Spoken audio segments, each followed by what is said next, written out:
Olá, sejam muito bem-vindos ao meu, ao seu, ao nosso Quintal do Direito. E hoje, conversando sobre direito de família e direito penal, a advogada doutora Giuliana Pitão. Seja muito bem-vinda, doutora. Obrigada, doutor. Eu agradeço a oportunidade de estarmos aqui hoje numa live, numa conversa mais descontraída e a fim de esclarecer a muitas mulheres os seus direitos e que possam, de repente, com esse conhecimento, buscar novas soluções para os seus problemas. Doutora, o prazer é todo nosso recebê-la aqui, né? E estamos com essa série nova, recebendo vários advogados, se dispondo a vir ao quintal conversar, esse papo leve, né, descontraído, sobre direitos, né? Eu falo que a gente não conta casos aqui, a gente conta causos, Sim. Tá? E é muito bom ter esse papo, sim, porque a ideia do quintal é trazer informações não só a advogados, acadêmicos e operadores do direito, e sim a população em geral. E esse tema de hoje, o direito de família e direito penal, que geralmente eles se confundem nessa relação de abuso e violência, é um tema muito forte e que deve ser esclarecido. Sim. Concordo com essa mistura, né? De uma forma geral, o direito de família ele está atrelado ao direito penal, né? O direito penal completa, né? É muito interessante.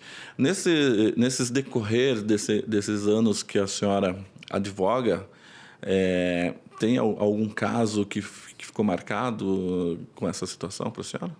Sim, tenho diversos casos, né? De abuso, de violência psicológica, né?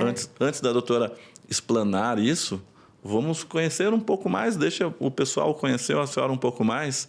Doutora, quanto tempo na advocacia e como foi a sua história nessa estrada tão árdua? Minha estrada é longa, minha história também. Eu atuo hoje... 14 anos, eu advogo, sou advogada. Atuo desde o início no direito de família, sou especialista em direito de família e sucessões. Comecei a atuar muito na área de família, considerando que, assim, eu não tinha parentes na época, advogados, então eu tive que enfrentar como, né? O que veio para mim. O que veio, né? E o que mais surgia era o direito de família. E eu, assim, na faculdade, eu não imaginava que eu atuaria no direito de família. Eu imaginava que eu atuaria no direito previdenciário. Porque eu fazia muito estágio no Juizado Especial Federal. Então, ali eram mais causas previdenciárias. Daí, quando eu me vi, né, no 6º ano, diante de uma outra realidade, trabalhar... Eu tentei fugir um pouco da advocacia, mas tentando estudar para concurso, enfim. Daí eu pensei, não, agora eu tenho que advogar. A doutora me confessou que passou num concurso e esqueceu de ver o edital, doutora? Como é que foi? Pois é, eu passei no concurso. Eu prestava muitos concursos na época. Isso foi em 2009. Eu colei grau em 2007, daí eu estudei 2 anos diretos para concurso. Que o meu objetivo era delegado da Polícia Federal. E daí eu fazia um cursinho no antigo Luiz Carlos. Luiz Carlos. Presencial. Só quem é de Curitiba e quem já passou dos 40 vai saber quem é Luiz Carlos. Sim. Estudei muito tempo lá. E daí eu pensei, né? É um sonho, vou atrás, né? Daí... vai passando o tempo, daí não vem o concurso, porque demora. Eu falei, não posso ficar esperando o concurso. E nesse inteirinho eu fui prestando outros concursos, que nem investigador da Polícia Civil, escrivão, delegado, agente da Polícia Federal. E numa dessas eu passei, porque também não era o meu objetivo, então eu não procurava o resultado, né? Eu só queria testar meu conhecimento. E daí eu fiquei sabendo, depois de muitos anos, que eu passei nesse concurso, para investigadora da Polícia Civil em 2009. No entanto, eu não, né, até a prova física eu fui chamada. Como eu não soube, não sei o que aconteceu, se me mandaram e-mail, se me mandaram correspondência, mas não vi nada. Então, assim... Mas que bom, né, doutora? Porque você imagina, hoje a senhora seria uma agente de polícia, né? E não uma advogada. Não seria, é verdade. E a senhora atua no direito de família, né? Há um bom tempo. Eu conheci a senhora atuando no direito de família. Sim. Mas também a senhora atua no direito penal, porque a senhora faz parte de uma banca bem reconhecida aqui em Curitiba, né? O doutor Newton. Doutor Newton, um abraço para o doutor. Tá? Já está agendado o seu dia aqui, hein? Estamos aguardando ansiosamente. E eu gosto muito do doutor Newton, né? E como é que é participar dessa banca tão feroz, vamos dizer assim, né? Sim. Porque vocês têm bastante êxito no direito penal. Sim. Para mim é uma honra. Sou grata por participar, por ele nos abraçar, né? Porque ele é uma pessoa que abraça todo mundo, que está do lado dele. E, assim, para mim, ele é uma pessoa maravilhosa. Não tenho como descrever. Sempre apoiando, sempre ajudando. Se você precisa de algo, ele sempre está junto. E, assim, o trabalho que ele realiza também, né? Para mim, a banca inteira, ele, a doutora Michele, né? A doutora Luciene, o doutor Mário. Então, para mim, são pessoas excepcionais, convivência excelente, são ótimas pessoas para mim. Que bom. E no direito de família, nesses anos todos, doutora, quais foram as nuances assim, dos procedimentos que deixaram a senhora assim, estarrecida, vamos dizer assim? Então, foram diversas situações. Alguns exemplos. Um divórcio, onde a mulher passava por forte... ela era vítima constantemente de violência física, psicológica.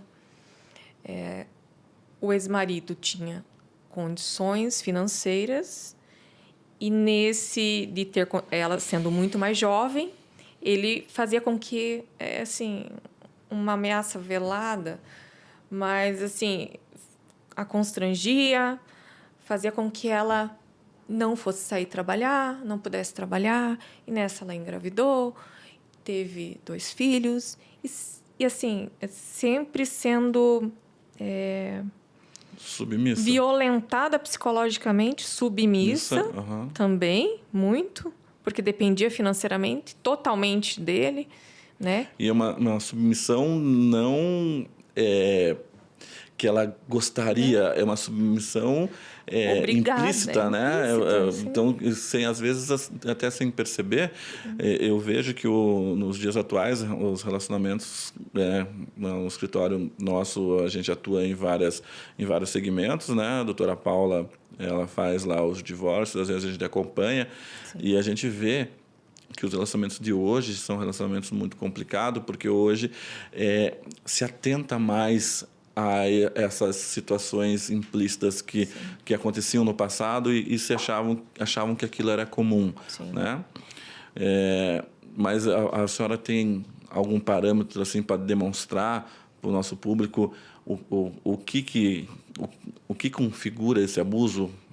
Sim. Então, a maioria dos casos de divórcio litigioso que eu atuo, existe o abuso no sentido... Também tem a questão sexual, o abuso sexual, aquela questão onde que a mulher se sente forçada, às vezes, ter relação sexual com o parceiro e ela não quer, né? Ela é constrangida a esse ponto, ela é obrigada e agredida se não quer, né? Humilhada. Tem a questão das traições que acontecem no relacionamento, onde ela descobre e ela não consegue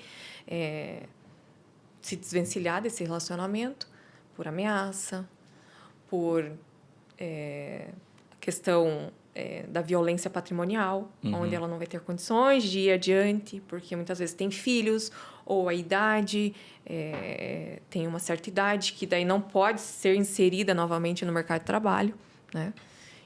Muitas vezes tem criança pequena, só dona de casa. Abrir mão, é obrigada a abrir mão do estudo, do trabalho, de se aperfeiçoar em prol da família.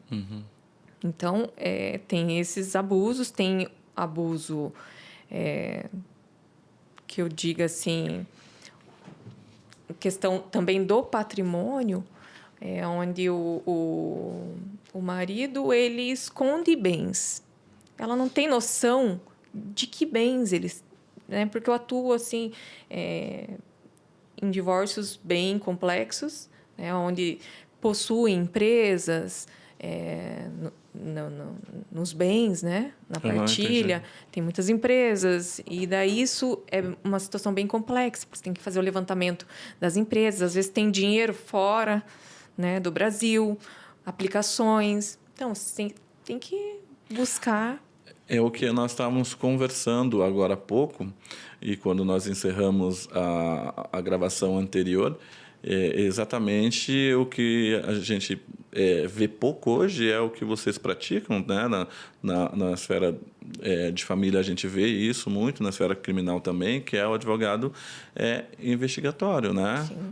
Que tem o cunho investigatório. Senão você não consegue ter esses bens. E eu até vou pedir desculpa para vocês que estiverem acompanhando este episódio. Eu ia trocar o figurino e eu acabei esquecendo, gente. Então, ficou com o mesmo. Então, precisa entender, cada gravação aqui são 2 episódios por vez, tá? Então, a gente às vezes troca o figurino, às vezes não, mas é culpa da minha produção ali, que ficou batendo papo comigo e não me lembrou, né?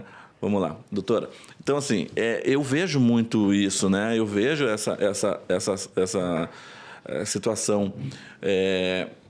Eu sou sempre fui defensor dos hipossuficiente em qualquer tipo de relação, né? Sim. Mas para o homem, né? E falando como homem, não está muito severo a situação, né? Não que eu partilhe dessa ideologia, mas isso é importante passar para o público, para nós saber até onde o homem pode ir, até onde o direito dele pode ser emanado. Sim. Então, essa severidade na pena, né? Esse caráter punitivo, que é mais severo, ele advém do quê? De um pensamento, atitudes machistas que iniciam desde que o menino é criança, né? Vendo o pai agredir a mãe, xingar, né? Proferir palavras sempre de baixo calão, humilhando, agredindo. Trazendo nesse tom, eu trago uma dúvida. Eu até havia dito que foram tantas dúvidas que foram enviadas a nós por rede social. Sim. Que eu não ia trazer nenhuma. Mas, já que a gente estava debatendo esse tema, eu vou trazer uma dúvida. Né? Maria Cecília, né, de Belo Horizonte, ela tem uma dúvida, porque ela continua casada, mas o marido foi apenado, né, na Maria da Penha. E ela alega que, durante anos, ela agrediu ele. Durante anos, agrediu ele. E fisicamente e verbalmente. E se não me falha a memória, a pena dele foi de 6 anos. E depois desses muitos anos, ele acabou esbarrando, dando um empurrão nela ali, e ela rolou da escada. Gravíssimo, né? Ela teve algumas escoriações muito grandes. Como fica a situação? Ela disse que ela foi em juízo, falou a verdade, assim mesmo o marido dela foi apenado. Correto, a lei diz, né? Ele cometeu um crime, ele deve ter a sua pena imposta. Mas, num caso desse, numa relação assim, onde a mulher se torna abusiva e depois de anos o homem perde a cabeça, como funciona? É uma situação bem complicada, né? Só dentro do intrafamiliar que você, familiar. né? Seio familiar que você vai poder ter uma noção maior. Mas se há realmente há casos, há abusos. Eu digo que eu não atuo assim em defesa especificamente de todas as mulheres, mas das mulheres que realmente necessitam, que precisam ser amparadas, Sim. né? Que passam realmente pelas situações. Porque existem mulheres que, de má fé, utilizam, né, do direito que lhes prevalece para quê? Para praticar atos, incriminar o companheiro, o marido, a fim de quê? Às vezes por vingança, né? Vingança em relação a filhos, vingança, traição, né? Então, utilizam meios, e eu vejo isso corriqueiramente, né? Atuo em processos assim, em defesa do homem, eu atuo, porque eu penso assim, eu quero atuar do lado conforme as provas me demonstram quem está certo. Correto. Né? Eu não vou defender a mulher se ela não estiver certa mesmo.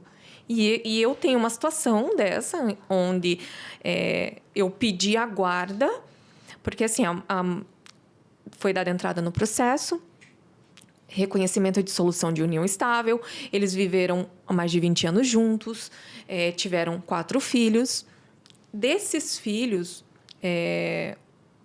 2 maiores e 2 menores. Um deles estava se queixando muito de que estava sendo vítima da própria mãe. A mãe pedia para ele comprar bebida alcoólica no bar. A mãe agredia, xingava, ameaçava. E daí o que eu fiz? Diante dessa criança relatando isso para o pai, o que eu falei para ele?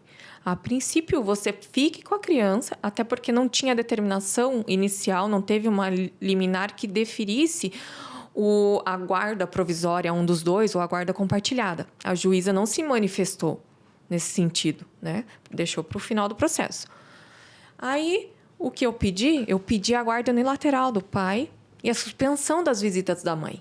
Porque essa mãe traz riscos à integridade física da criança. Então, ou seja, eu estou mostrando, ela pediu uma medida protetiva depois disso. Pois é. Dizendo né? que ele foi lá, que ele xingou ela, que ele tentou agredir, que ele inventou muitas situações. Deixa eu só fazer um parênteses aqui, doutora. Assim, ó, pro direito penal, a injúria, né, o xingamento ali, se vier das duas partes, anula-se o crime. Sim. Não há crime, Não. correto? E a Lei Maria da Penha, ela veio no sentido de beneficiar as mulheres nessa situação.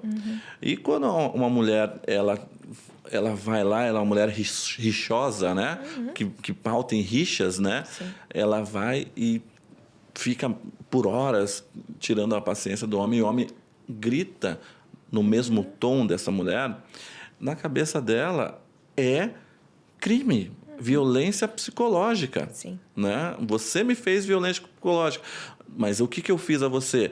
Há 10 minutos atrás, eu te dei uma facada, eu te dei tapa, eu te bati, eu fiz isso, eu fiz aquilo. Sim. E depois usa isso para manipular o homem de várias formas. Porque se realmente ameaçando ela... exatamente, né, tirar de realizar filho... uma queixa-crime. Exatamente. Uma medida protetiva. E, às vezes, algumas pessoas... Afastar o filho do pai, da convivência do Algumas vezes, essa pessoa tem um cargo que não pode... ter isso, porque isso vai ser... E prejudica, prejudica, retroage. Aí o que ela faz? Ela fica utilizando daquilo. Principalmente se for um policial. Um policial... Aí ele acaba sendo até afastado. Hoje em dia, né? Policial, advogado, sim, promotor, sim, médico, juiz.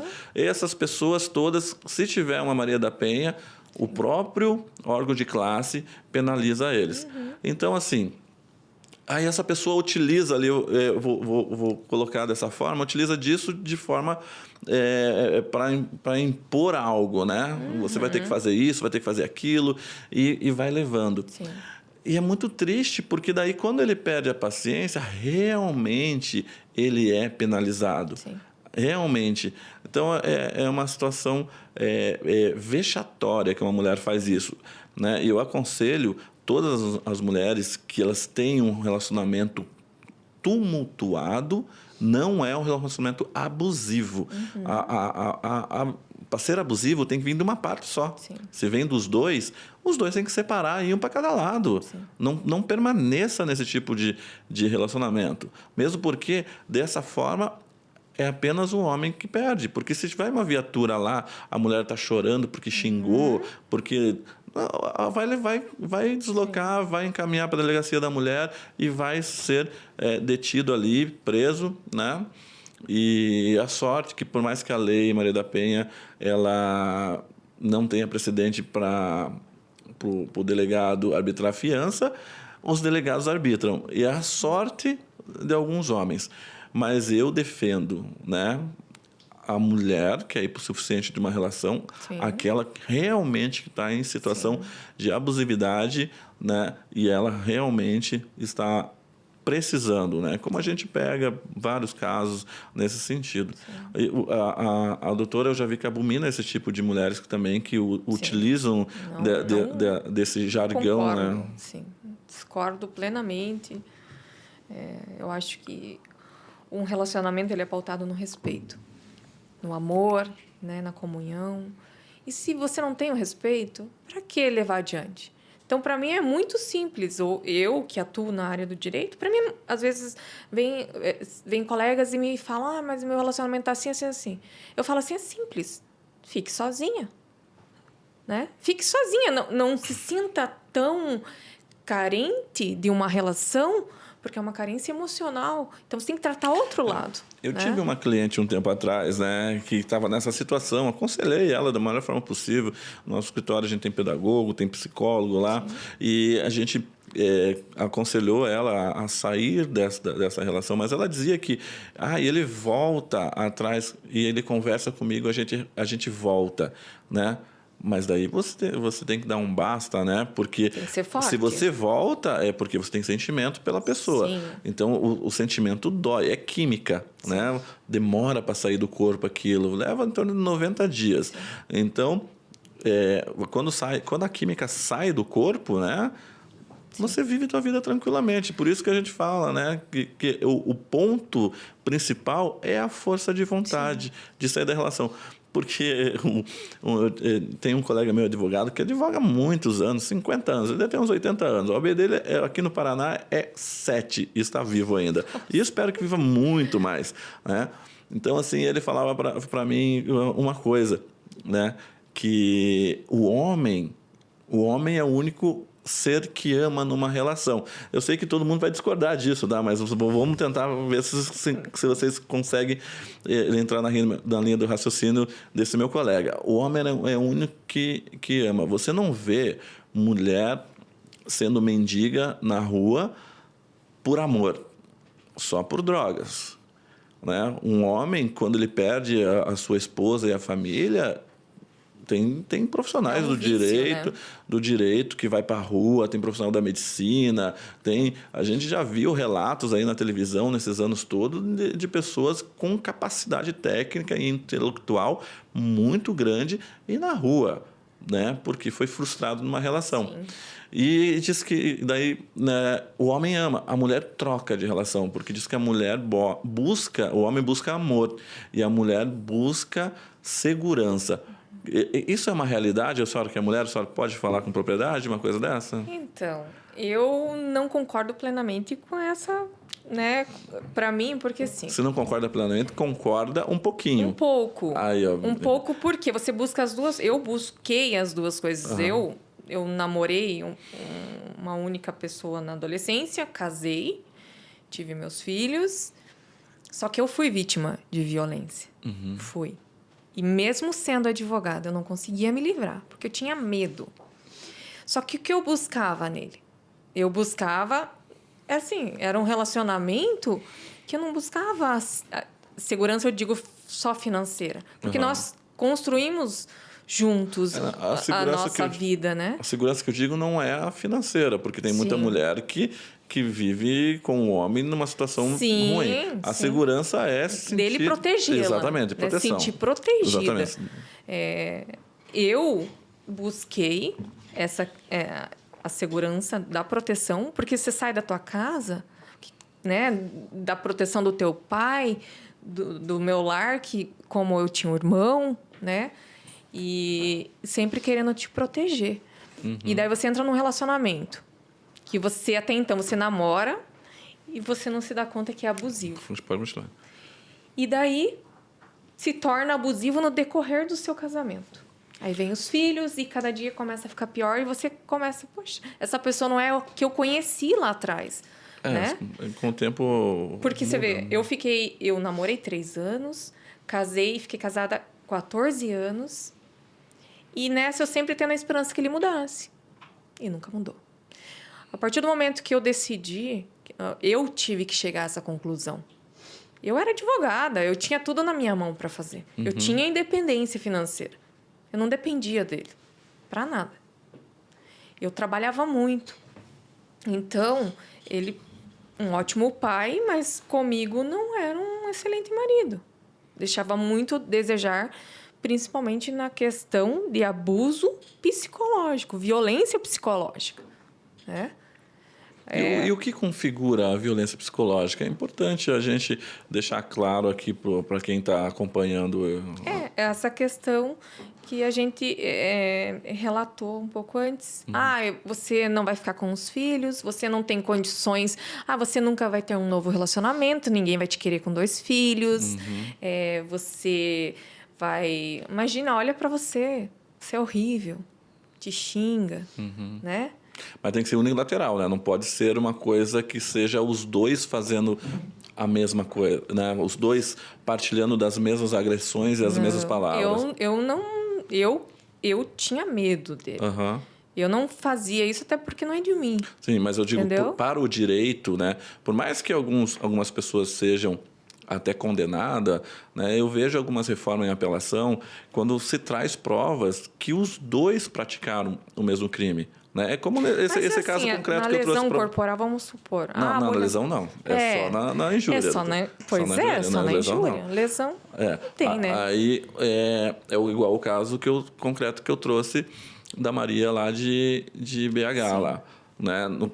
Como ela disse, ela praticava a violência. E ela falou em juízo isso. Sim. Se ela falou em juízo, deveria ser oficiado, né? Ela deveria responder pelos crime, atos, né? Pelos crimes. O crime de injúria, lesão corporal. No entanto, não se configurou. Sim, porque ele também não foi adiante, né? Então, ele que tem que levar conhecimento também da autoridade policial, né? Determinados crimes, ele tem que representar, né? Por mais que sejam crimes mediante representação, mas poderia ser ponderado pelo juízo. Eu falei que eu ia acessar o processo e acabei não tendo tempo, eu né? Eu tive uma situação de 2008, um processo muito antigo, num divórcio também, e onde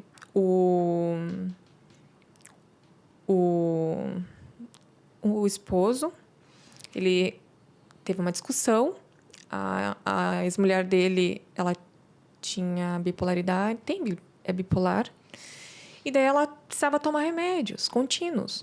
Então, mas aí ela não tomava quando queria, quando estava em crise, e esse remédio era essencial para ela, porque ela tentava contra a vida, ela tentava suicídio. Por diversas vezes ela foi internada no hospital psiquiátrico, no Bom Retiro, foi em Curitiba.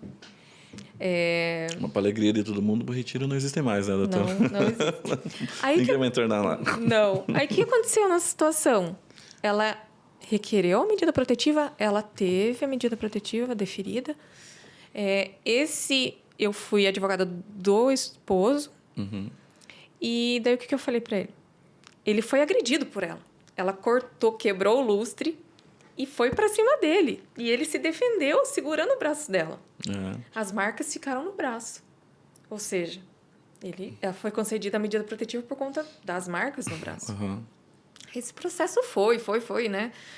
Eles voltaram, eles se divorciaram e casaram novamente. E eu fiz a defesa dele. E eu consegui absolvê-lo. No sentido de que eu pedi o laudo do IML porque ela tentou golpeá-lo com o pedaço de vidro, né, de caco.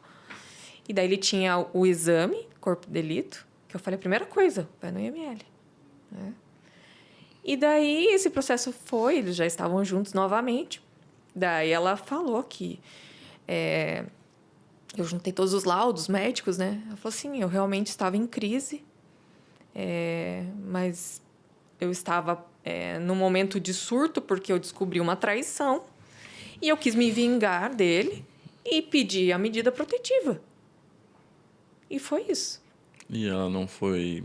Não teve nenhuma sanção desfavor dela pelo fato de falsa comunicação de crime? Sim, não.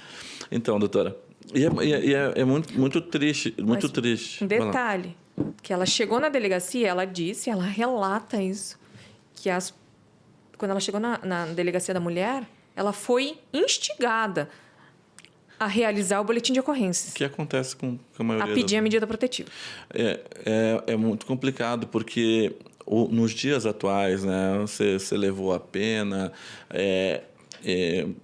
e tem muitas nuances dentro do procedimento, né, da Lei Maria da Penha, Sim. que às vezes deve ter um conteúdo investigatório maior antes Sim. de instaurar a persecução penal. Sim. E eu vejo que é uma fábrica. Eu sou voltando a falar, sou totalmente contra qualquer ser humano abusivo, tá? Seja ele homem ou seja mulher, tá? Por quê? Porque ninguém merece, tá? Eu sou a favor da dignidade da pessoa humana. Sim. Então, nós temos que viver... um respeito mútuo, exatamente. Né? Então, assim, a linha é bem tênue hoje em dia. Eu tenho certeza que eu já vivi um relacionamento abusivo.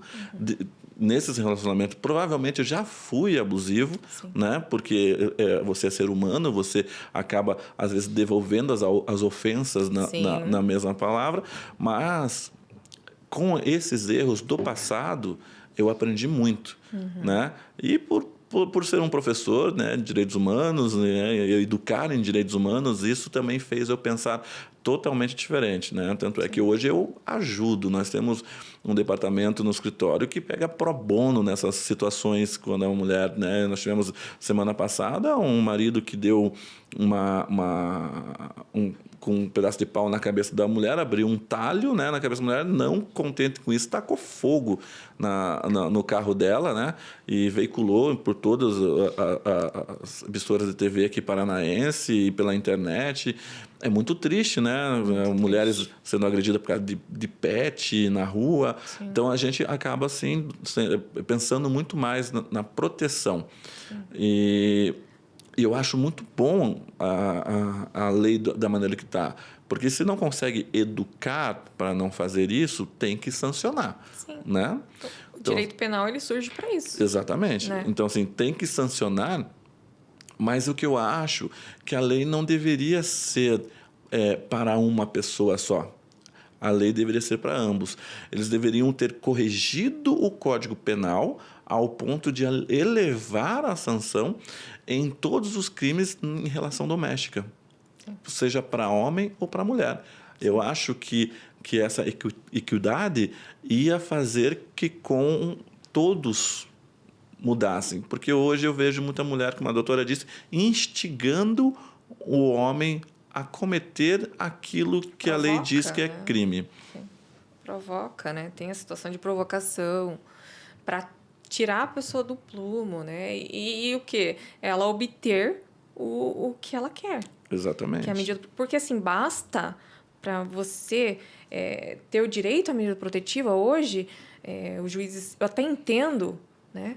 Os juízes... É que o juiz não tem como saber exatamente ele o que está acontecendo. Imparcial. Se veio a ele o pedido, ele tem que deferir. Tem que deferir. E eu sou a favor. Sim. Chegou a ele, tem que deferir. Só que, às vezes, defere através de uma ameaça que não existiu, porque só o fato de falar de uma ameaça... ele ameaçou o quê? Né? Ele falou que vai me atacar uma pedra. Sim. Né? Aonde? Uma pedra de isopor. Né? Mas juiz para vai isso tem dar. que ter provas. Não, mas É não, que- não, o que ele doutora, acontece? não. Ele defere a medida protetiva. Provas não tem. O que ele fez? Ele deferiu. A medida. É só uma ponta a medida protetiva. Com isso, vem futuramente a denúncia, Aham. né, do Ministério Público em relação à ameaça, lesão corporal, injúria, série de crimes que estão atrelados ao, né, ao direito de família. Então, no relacionamento, né, doméstico. Então, o que acontece? Quando traz à tona isso, eles não sabem como resolver. E pensam assim, antes que aconteça algo pior, eu vou deferir. Se é ou não é, vou deferir. É por isso que eu sou Entendeu? a favor. Eu achei, quando, se não me engano, foi em 2017 que tivemos essa conquista, 2016, depois a gente pesquisa ver, mas foi mais ou menos pelaquela época que nós tivemos essa conquista de que o delegado poderia se manifestar ao pedido da medida protetiva. Para mim, aquilo foi uma conquista. Por quê? Porque nós advogamos para muitas mulheres. A gente vê o sofrimento delas em alguns casos. E, tendo a medida protetiva, é uma maneira, não dela não sofrer mais, mas pelo menos é uma maneira de colocar um nome ao autor de um possível crime maior do que aquela está sofrendo. Isso. E assim, eu digo para muitos clientes, muitas vezes eles... Por incrível que pareça, eu tenho muitos clientes homens. Então, eu atuo muito. E daí, o que acontece? Eu digo para eles, é melhor você ter uma medida protetiva. É melhor ter uma medida protetiva porque te protege. Porque ela não vai poder mais inventar fatos sobre você.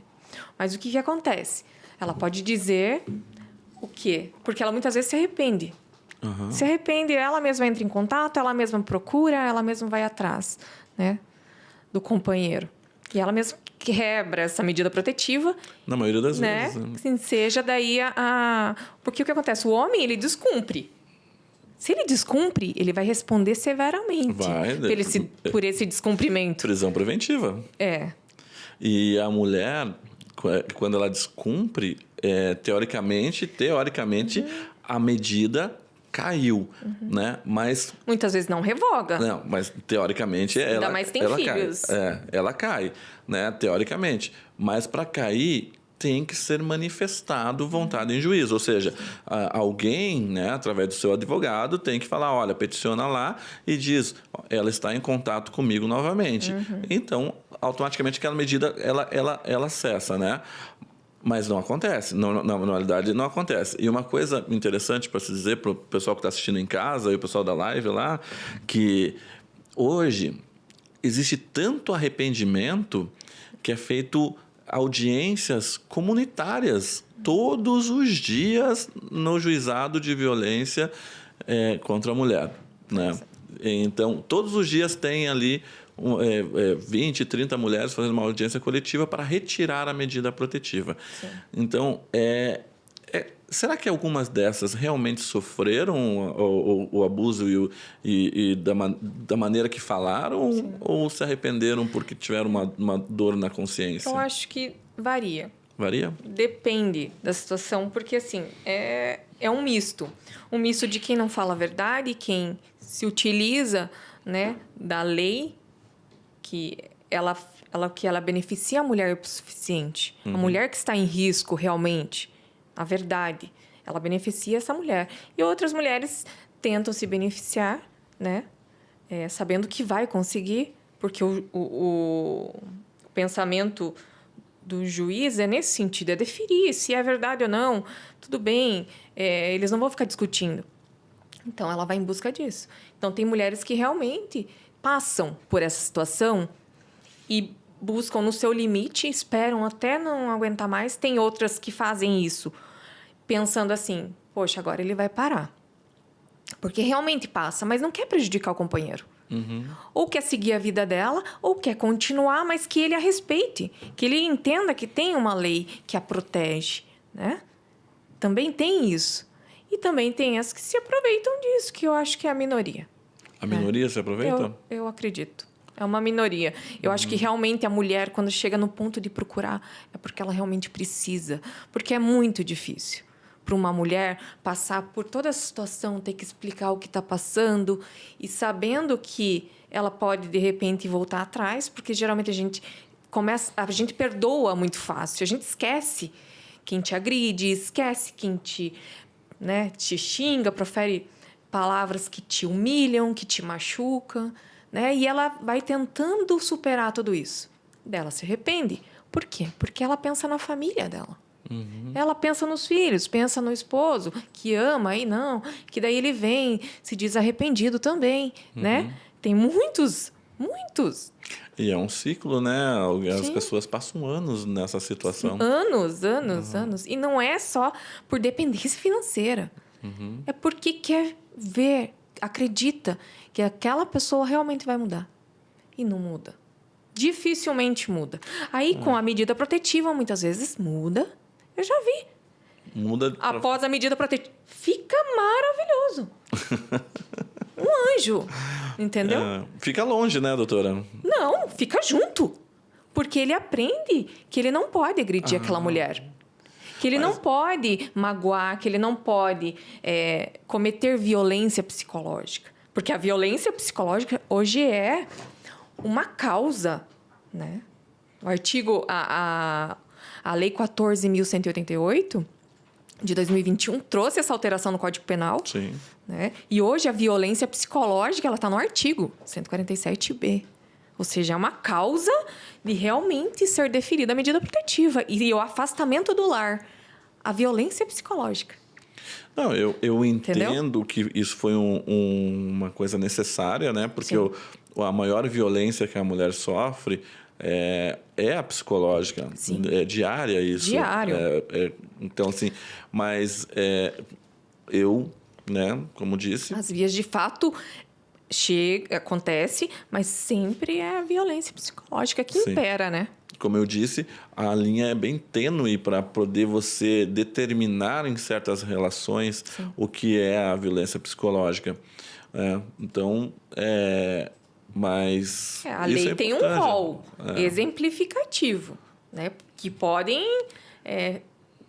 se encaixar várias situações, né? Sim.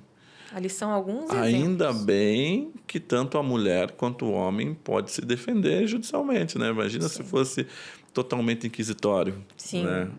O homem, o que o homem pode, em sua defesa, sempre cuidar. O homem, ele tem que... A gente chegou nesse ponto porque o homem sempre abusou Sim, de seu poder. isso é milenar. Sempre.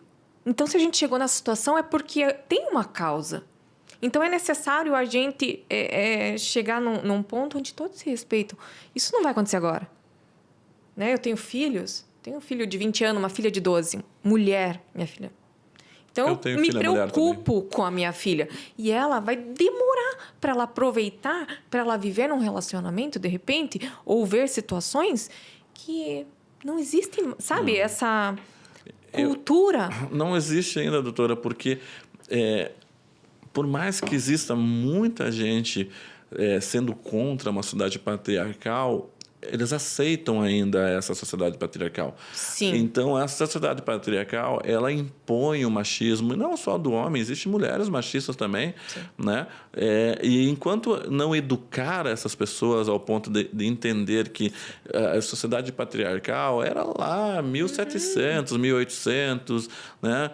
Depois nós tivemos esse boom tecnológico, essa quarta revolução industrial, né, dos anos 90 para cá, não existe mais uma sociedade patriarcal. Você tem que pensar na dignidade da pessoa humana. Você tem que estar sempre se colocando. Né? Você pensa assim, eu vou fazer isso. Mas se eu fizer isso, o que aconteceria comigo se fizessem para mim? Sim. Então, você tem que se colocar no lugar do próximo, para que você tente imaginar a dor que aquele vai ter, para que você não faça com ele a mesma coisa. Sim. Então, assim, a gente tem que estar sempre se colocando no lugar do próximo. Sim. E isso vai demorar. Eu calculo 50 anos para a gente ter uma sociedade amistosa, né? Não plena. Porque, você vê, hoje a gente fala da questão da violência psicológica, da lesão corporal, né, das agressões físicas, mas a gente não pode esquecer do feminicídio. Como Sim. aumentou o número. E por situações fúteis, né? E isso foi um Fúteis. tema de outro podcast, doutora, o aumento dessa mancha, né, se eu não me engano, hoje está em 68%, uma coisa assim, em relação ao ano passado. Absurdo. Eu acho que aumentou bastante, mas também tem algumas nuances ali que fizeram aumentar, que não existia um órgão que cuidasse daquilo e entrou muitas coisas que não entravam no rol antes, né? Sim. Mas isso não pode acontecer. Por quê? Porque mulher tem mulheres que matam homem, né? A gente vê isso, a gente é advogado, mas por defesa, muitas menor, vezes, para se defender. Nem se compara, doutora. Vamos falar numa escala de 100%, 2% Nossa, é muito pouco. e 98% é homem, entendeu? É pouco e tem que ter uma educação maior, né? E o crescimento... Isso tem que ser ensinado para as novas gerações, né? Exatamente. Isso tem que vir. Não, mas agora com a lei aumentando para 40 anos, eu acho que vão pensar 2 ou 3 vezes. A gente espera que sim, mas não é esse... A gente não queria chegar nesse ponto. A gente queria, assim, que tivesse uma educação realmente que se conscientizasse. Mas não tem como, né? doutora. Desde pequeno, né? É porque a sociedade, ela já colocou isso há muitos anos, né? E vamos dizer assim que a gente vive no mundo do common law, né? O que é? A sociedade vai mutando no decorrer das circunstâncias dela. Não tem como, porque assim, eu vou dar um exemplo para a senhora bem simples. O verbo do artigo 121, ele não diz não matarás. Ele diz matar alguém. Então, assim, a sociedade permite você matar alguém. Então, assim, está lá, matar alguém. Mas, se você matar, você vai ser implicado nestas sanções. Então, quando a gente tem essa cultura, né, fica muito complicado. Então, a gente tem que alterar vários aspectos da nossa convivência social para chegar num decorrer. Doutora, foi um prazer ter a senhora aqui, mas antes de encerrar com a doutora, eu vou falar mais uma vez do nosso iPhone 15 Pro S. Não, que é 15 Pro Max? 15 Pro Max. Aqui, ó. Que a gente vai dar no sorteio aí. Vou falar para essa câmera aqui. Né? A gente vai dar um iPhone 15 Pro Max, tá? Para quem... Não, desculpa, vamos lá. Vamos dar um iPhone 15 Pro Max para quem... Para quem que a gente vai dar? Seguir, quando chegar a 10 mil seguidores, vai ter um sorteio. Nós vamos dar um iPhone 15 Pro Max para uma pessoa qualquer. Entre 10 mil seguidores, nós vamos sortear esse iPhone aqui. Eu nunca fiz promoção nenhuma na vida, eu nunca dei nada na vida, na verdade, só me tomaram. Não, mas que me tomaram muita coisa, já me tomaram. Então, assim, a gente vai sortear esse iPhone aqui quando o Instagram ou o TikTok chegar a 10 mil seguidores. Vocês têm que correr. Qual chegar primeiro vai levar o iPhone. Então, vamos lá. Qual conta chegar a 10 mil primeiro vai ser sorteado para aquela conta, tá bom? E, doutora, mais uma vez, obrigado pela sua presença. Essa câmera aqui que está na sua frente aqui fica à disposição para a senhora deixar suas redes sociais e dizer onde que encontra a senhora para falar um pouquinho mais sobre direito de família e direito penal dentro desse contexto. Sim, agradeço, doutor, a oportunidade de estar nessa conversa tão amistosa, tão gostosa, né? Boa. Entre nós e poder trazer ao conhecimento e explicar um pouco como funciona as relações e o que você pode buscar. E eu digo assim para todas as mulheres que realmente necessitam de uma segurança maior, que busquem seus direitos, mas que busquem com a verdade, que usem da verdade e que não tentem prejudicar o companheiro, né? Com provas realmente robustas, sigam, aproveitem que tem essa proteção maior, né? Busque essa proteção, mas que seja realmente verdadeira. e que fico à disposição de quem quiser me conhecer meu trabalho. Eu advogo há muitos anos, atuo na área de família, também direito criminal. Minha rede social, o Instagram é julianapitan.adv. Obrigado, doutora. Obrigado pelo recado que a senhora deu. Foi muito importante para as mulheres, com certeza. E eu conversei hoje com a doutora Juliana Pitan, excelente advogada. E quem gostou, se inscreva, clica no sininho, compartilha. E quem não gostou, também compartilha, porque assistir coisa ruim sozinha é complicado. Até a próxima. Forte abraço. Tá.